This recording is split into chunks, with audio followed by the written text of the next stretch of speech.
to Career Uprising. I'm your host and professional career coach, Lorraine Rise. Join me as I guide you through an amazing journey of self-discovery and empowerment. If you are looking for work, changing careers, or stuck in a toxic job, then this is the show for you. I offer both practical and spiritual guidance to help you up-level and advance your career. Let's start the uprising.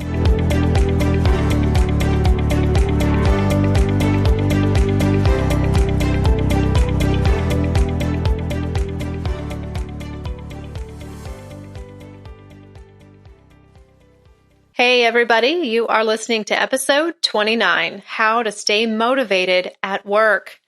Hello, everybody. Welcome to Career Uprising. I'm your host, Lorraine Rise. So we are rocking along here and approaching the end of 2018. I can hardly believe it. I hope that you stick with me, whether you've been with me for a while or brand new to the show. I hope you stick with me in the coming months because I have a lot of great shows planned out for 2019. I'm already kind of doing my strategic planning, we'll say, for Work Smart Career Counseling and for this show. And so I'm thinking about a lot of great topics that we want to start the new year off with. So there's lots of good things in store. So I hope you continue with me into the new year that is going to be here very, very quickly. And we're actually recording this on Halloween. So happy Halloween, but of course it'll be later, I'm sure, when you hear it. But that's where we are right now in the cycle. And so what I want to talk to you about today is something that I think affects everybody, and that's boredom or lack of motivation at work. You know, have you ever yourself felt bored or at work or under challenged in some way? Go ahead and raise your hand because I think that every single person is going to answer yes to this at some point in their job or at some point in their career. Sometimes it's more chronic and long-term than others, but no one is immune to this feeling sometimes of boredom, complacency, being under challenged, whatever it is, but it's a universal issue. And it might seem fairly trivial, like, oh yeah, everyone gets bored at work sometimes, right? So what, work is work, but for the most part, I don't take that perspective. And most people I know are looking for more out of their work than that. And everyone deals with that day to day. Certain tasks are more boring than others. But what I'm really talking about is when it becomes chronic, when it becomes a way of life, and when it starts to affect you more on a personal level because you just really feel unfulfilled. So there's that level, but then there's also levels in between where it's like, okay, work's not that bad, but sometimes it just doesn't really do it for me. I don't know. There's so many different phases and stages to motivation. Motivation is a really, really kind of complicated and fickle thing, actually. So we're going to kind of explore that today and what motivates us. How are people motivated differently, and how can you take control of this? What action can you take to try and improve where you are, or move somewhere else if you need to? So that's what we're going to talk about today. And I think this show will be one for everyone, and one for you to kind of keep maybe in your back pocket if you don't feel like it applies to you right now. Maybe you're in a good spot, you're feeling pretty chipper, pretty happy where you're going to work right now. But like I said, it affects everyone. So take it in, listen anyway. Today's lesson is kind of for that long-term growth plan. But I also want to let you know before we get started, always how you can connect with me further. That invitation is always on the table to either work with me or at least join my community, learn more about me, take the next step. You can connect with me on my LinkedIn page. Just search for my name, Lorraine Rise. You can go to my website, worksmartcounseling.com. That's kind of where you'll find all things about me and what I do. And there's a free gift waiting for you there if you do want to join my email community, something that'll jumpstart your job search. So, and of course, another way is my Facebook group that I love. It's called Career Uprising. I'd love to see you there. I hang out there and answer questions and help. And I've recently, actually, in the group, I've celebrated a number of client successes I've been posting over the last week. There was a listener of this show. She's been listening really since the beginning and even called in. She just got a new position and she's relocating. Super, super exciting.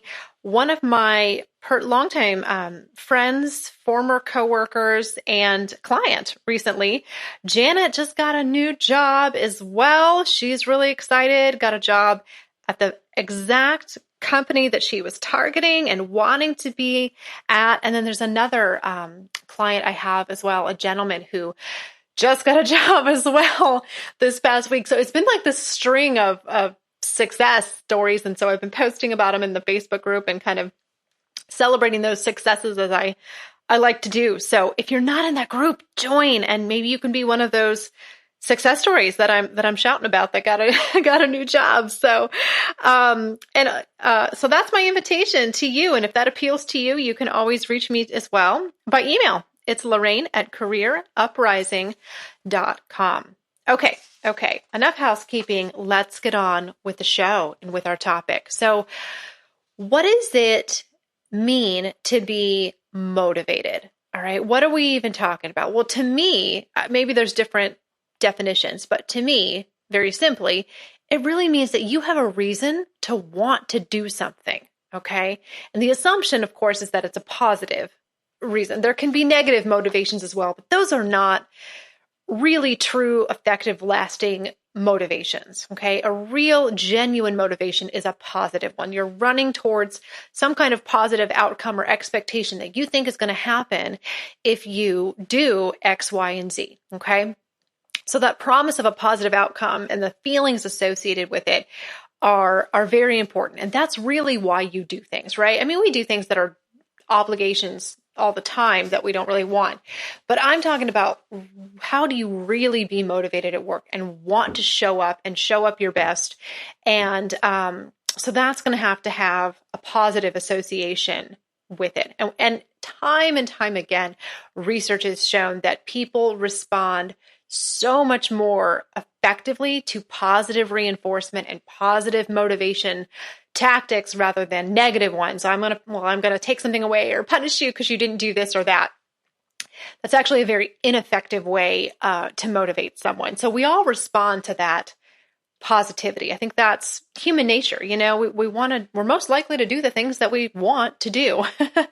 But what is not as straightforward is what actually motivates different people specifically, because there's a lot of different angles that we can come at. And so to kind of help solve this, one of the things that I implemented into my coaching practice in the last year or so with great results has been doing career counseling assessments that kind of help reveal what are those motivations. That way you can find your ideal job, your ideal work environment, and put yourself in an environment that is conducive to someone who has your motivation style. You know, it just makes sense to align yourself with a work environment that's going to reward you appropriately for how you would respond to that and for what you're looking for and what you need. So motivation is a little complex in that sense that we're not all the same. So I offer these assessments. They're called DISC assessments, DISC. I'm a big fan of them, and they give you a lot of insights into kind of who you are and what you respond to and what you need in the workplace. And I love them. So that's one thing that I use to kind of help reveal that, because we don't always know right off the bat who we are and what motivates us and that type of thing. Sometimes you have to have kind of an objective viewpoint come in to show you that. But the goal is for you to be able to stay somewhere long-term, right? And be fulfilled and grow and kind of move up the ranks if that's what you want. So in order to do that, the job has to match you in terms of how you like to be rewarded and motivated. So knowing yourself is the first step. I'm a big fan of know thyself, right? It's really, really important. So, but let's look at a couple, just at a high level, a couple of possible motivators that people may have. So one is simply praise and recognition. There is a personality type out there, and this is not a bad or shallow thing, that responds well to that, the pat on the back and the public recognition, or the verbal thank you, you did a good job. Not everybody necessarily cares or needs that or wants it. Some people don't want to be publicly or, in a group recognized for what they've done. They're a little bit more behind the scenes, and maybe it even makes them uncomfortable. But some people like that. So they like having their work acknowledged by other people, maybe in a staff meeting, something like that. And so they want that praise. They want that pat on the back, that type of thing. And that motivates them to keep going. They need that feedback from their boss. So praise and recognition is a valuable one, and it's not shallow. It doesn't necessarily mean you're, trying to get your name in lights or anything like that. It just means that kind of verbal confirmation is how you're doing a good job, and it helps to keep you going, to keep you performing at your best. So that's one possible motivation. So if that sounds like you, that could be yours. Another is more accomplishment and task focused. So some people really value, the process improvement, developing procedures and accuracy and precision, maybe for more analytical things like that. So you're motivated by, being able to kind of bring order to chaos and improve a process or get something organized. And the completion of that task, the sense of kind of productivity that comes with that, is what really motivates you. And so it's not necessarily for you maybe about being praised or recognized. It's about the sense of completion and accomplishment that comes with getting something done, with improving something or reaching a goal, okay? So that for you could be your primary motivation. And I think that people are complex enough that more than one thing motivates them. So you may find that more than one of these applies to you, but one of them is most likely going to be dominant. Okay. One of them is probably going to be your main motivator. And the other one might be kind of a side motivator. But so praise and recognition is one, accomplishment, task completion is another, and relationships is another one. Some people are very, very people oriented. They really actually genuinely enjoy working with people and building relationships. And that might be how they measure the success of their work, is through the quality and the effectiveness of their relationships and communications with other people. So they're looking for that feedback and that connection with other people. And if they can build that and something comes of that, that's kind of how they measure their success and their motivation. Some people don't want that. Some people want to work with computers and technology, and they're not really looking to be in a visible role and make a lot of connections and networking and things like that. And that is okay. There's no right or wrong. There's just you and who you are and what motivates you. Now, I'm sure there's others. These are just three potential ones, and probably ones that I see most commonly. But here's one other thing that I want to address too, because I hear this a lot. When I interview clients and do kind of that first exploratory session to get to know them, one of the questions that I ask is, what motivates you? Because I want to see if they know, and I want to see what they say. And one of the answers that I get a lot is money. Money motivates me. So this is a complicated one. So I personally don't really count, for our purposes here, money as one of those motivations, because for a couple of reasons. So first of all, to a certain extent, we're all motivated by money. I mean, sure, we all have needs that need to be met. We all have financial obligations and that kind of, instinctive desire or need to provide for ourselves, right? So, sure, some people have higher income goals than others, but so to a certain extent, that's kind of universal. We're all kind of motivated, at least to a point, by that. But here's the other thing about that. money is a means to an end. And a lot of people don't realize this. They confuse it. They think that the money is what they're after. And I can tell you it's not. Sure, I want to make a lot of money too, but it isn't about that. It's about how the money makes you feel. It's about the quality of life that will come from it. It's not really what you're chasing. It's a means to an end. So I try to kind of steer people away from that. Yes, you can want to have a high income and set high goals. Yeah, that's fine. But that isn't really what's motivating you. Motivations are intrinsic and money is more extrinsic. Okay. And so that's a byproduct of it. It's going to happen. You're going to get a job. You're going to make money. And there's always ways to figure out. You can always figure out ways to make more money, but that isn't really the underlying intrinsic motivation. So I like to clarify that. And maybe some people would disagree with that. I don't know, but that's the more I live, the more I realize that is true for me. That is what I see. Maybe I need to do a whole separate show on that, but money is certainly a complicated issue, but I'm not, for our purposes here, I'm not really counting that as one of them. Okay. So those are just a couple of examples of potential motivators. There certainly could be more, but those three are probably some of the most common ones that I see in coaching clients and in doing those career counseling assessments as well. But I think that the point here is that understanding what really motivates you is always the first step to improving your situation, because then you can decide if your current job is a match for that or not. And if it is, well, then maybe we just need to find a way to transform your current work and take on some new projects and something like that. If not, then maybe you need to look outside. But I don't want you to make a move unnecessarily. So it's really important that you get to the root cause and figure out what motivates you. And is this job one that has the potential to provide that? Even if it isn't providing it for you at the moment, does it at least have the potential to get you there and provide that if we work it a little bit? So here's what we're going to do. We're going to take just a very quick commercial break. When we come back, I have more on this, including some action steps that you can take to improve your levels of motivation and ideas about how you might be able to fix it if you're really lacking in it and finding yourself kind of, daydreaming and getting on YouTube and just feeling like I'm not present at my job and I don't want to be here, that type of thing. So we'll talk more about how we can fix that when we get back.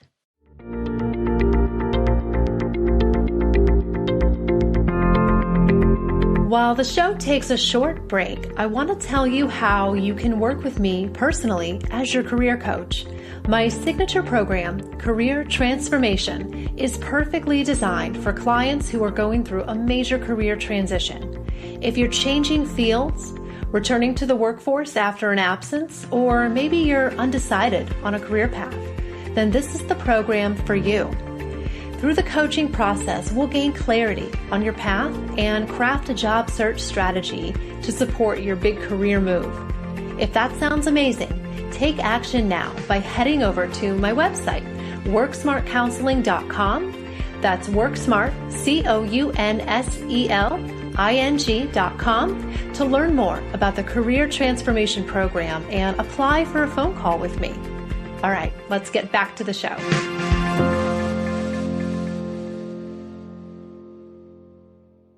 Okay, and we are back, and we are working through this little issue that we sometimes have of being motivated at work, and kind of asking that question too of, can we genuinely feel fulfilled and motivated at work, or is it just work? What can we do here to make this a better experience? So first, what we did before the break is we talked about identifying your true motivation for your personality type, which is really, really important. Knowing yourself is step one. Step two is to take responsibility for your motivation. And maybe that's not what you thought I was going to say. So here's the thing. No matter what situation you're in, we can't blame the employer, really, and we can't blame the job, right? I'm all about personal responsibility. So if you're going to change your situation and start enjoying your job more, whatever it is you do, you're going to have to take responsibility for your own motivation. You might have to be the one to say, something here needs to change. Is it me? Is it the job? Either way, I'm willing to find out. So it may seem kind of self-evident too, to say, well, sure, I know that I take responsibility for my motivation, but I don't think a lot of people do. I think a lot of people actually blame external people and circumstances for their own lack of engagement or fulfillment. And the problem will never solve itself that way. All right. It's not the job. It's not your boss. It's not any of those things. Really, it's you. Like I said, motivation is intrinsic every time. It comes from within you. All right. And that's why it's dependent on who you are. It's not the same thing for every single person necessarily, although there are some basic needs and motivations that we all have, of course.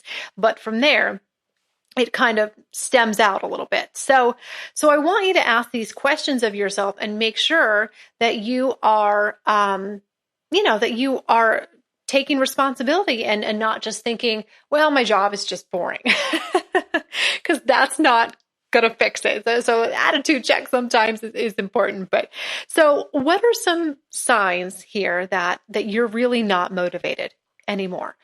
What might that look like in your current role? And I'm talking again about not just, one day here and there, but a little bit more chronically unmotivated.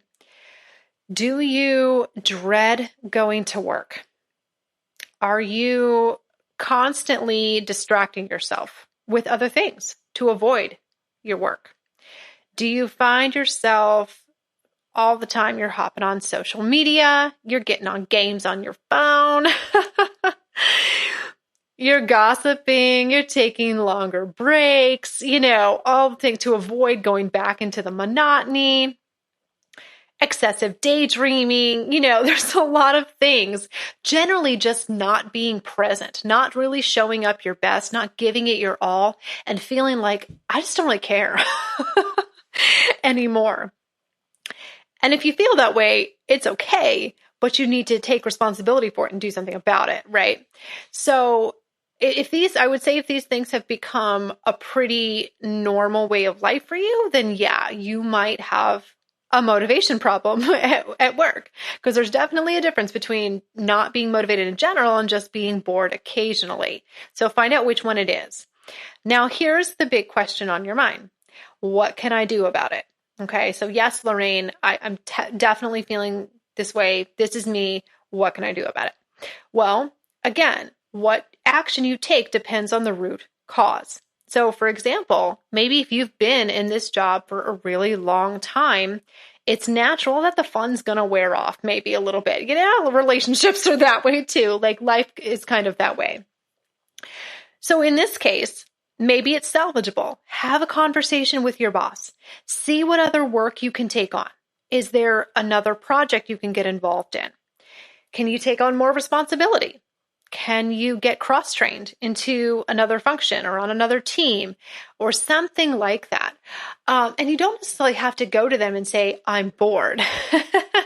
We don't necessarily want to word it that way, but you can just have kind of a career development conversation with them and say, here's where I'm at. Here's what I'm doing. I think that I'm performing really, really well. I would value your feedback. And I would also love to know if there's anything else that I can be doing to take the next step. Is there anything else I can get my hands in that I can learn so I can kind of grow and diversify my skills even within my current role? I think that's a better presentation of it. We won't necessarily call it boredom, but we're going to let them know that you're ready for something more, even if it's something small.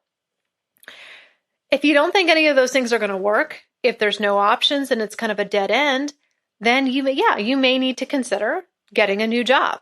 So I actually just did a show a couple of weeks ago on why you should change jobs about every 5 years. And this was one of the reasons, because complacency and boredom, it tends to set in when people hit, especially that, 4 or 5 year mark, something like that, maybe even sooner. But changing jobs isn't always the solution. Okay. Hear me on that. But it can be if your current role doesn't afford you any opportunities for growth or change and you're ready for it, then that's an acceptable solution. Okay. And like I said, lastly, and maybe most importantly, keep yourself in check. All right. Check your attitude. Sometimes that truly is the problem. And maybe it sounds harsh, but it's true. We all have to do it.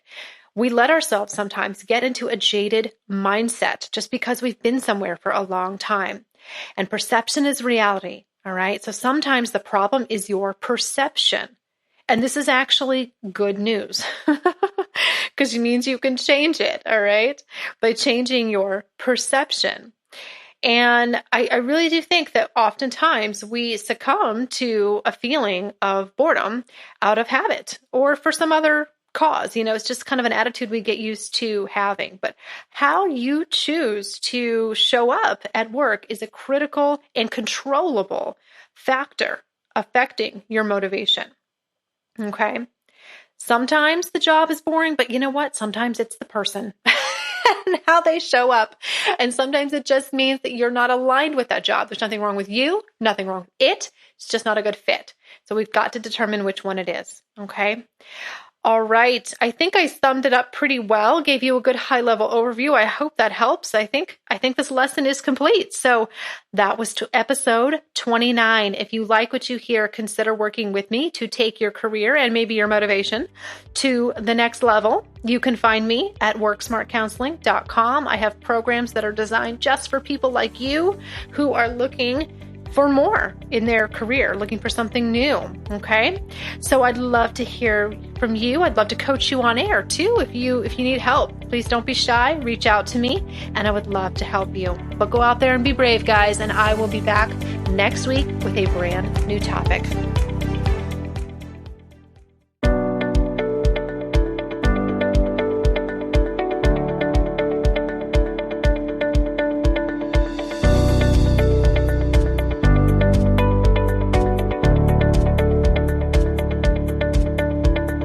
That's it for today's show. Thank you so much for listening. If you like what you heard today, please consider giving the show a positive review on iTunes. It would mean a lot to me and it would help to spread the word so that others can learn about the show. Thanks again for tuning in, and I can't wait to connect with you again next time on Career Uprising. This show was brought to you by InflowRadio.com. The best curated talk radio network for personal development, wellness, spirituality, and conscious business.